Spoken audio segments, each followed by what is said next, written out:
রাজ্য জুড়ে গাঁজা পাচার অব্যাহত রয়েছে। বিশেষ করে এই পাচারকারীরা কাজে লাগাচ্ছে রেলপথকে। তারই মধ্যে আরো এক ছবি ধরা পড়েছে, যেখানে গোপন সংবাদের ভিত্তিতে তেলিয়ামুড়া থানার পুলিশ ত্রিশাবাড়ি রেল স্টেশন সংলগ্ন এলাকা থেকে দুই ব্যক্তিকে অবৈধভাবে গাঁজা নিয়ে পারাপারের সময় তাদেরকে আটক করে।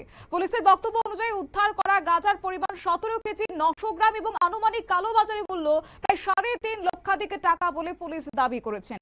এ বিষয়ে পুলিশের তরফ থেকে দাবি করা হয়েছে যে গাঁজাগুলি উদ্ধার করার পাশাপাশি শ্যামল দেববর্মা এবং সন্তোষ দেববর্মা নামের দুই যুবককে আটক করেছে। কি রয়েছে বিস্তারিত প্রসঙ্গ শুনুন। আজকে আমরা বিকালবেলা সন্ধ্যার দিকে একটা খবর পাই, গোপন সূত্রের একটা খবর পাই যে কিছু লোক কালো ব্যাগ লইয়া ত্রিশাবাড়ি টাই জংশনের দিকে ঘোরাঘুরি করতেছে। তো এই খবর পাই আমরা আমাদের স্টাফ অফিসাররা সাথে সাথে যায় এবং এখানে গিয়ে কিছু লোক, দুইজন লোকে ডিটেইন করি, ব্যাগ সহ, কালো ব্যাগ সহ। ওরা এই ব্যাগ চেক করে বা তল্লাশি করে আমরা ব্যাগের মধ্যে গাঁজা নেশা জাতীয় আমরা উদ্ধার করি এবং পরবর্তী সময়ে এগুলি আমরা মাপি, সিজ করি। সিজ করার সময় একজনের কাছ থেকে আমরা 8 কেজি 900 গ্রাম পাই, আর একটা 9 কেজি। দুইজনকে আমরা ডিটেইন করি। একজনের নাম হচ্ছে সন্তোষ দেববর্মা, আরেকজনের নাম শ্যামল দেববর্মা। তারা বাড়ি কোথায়?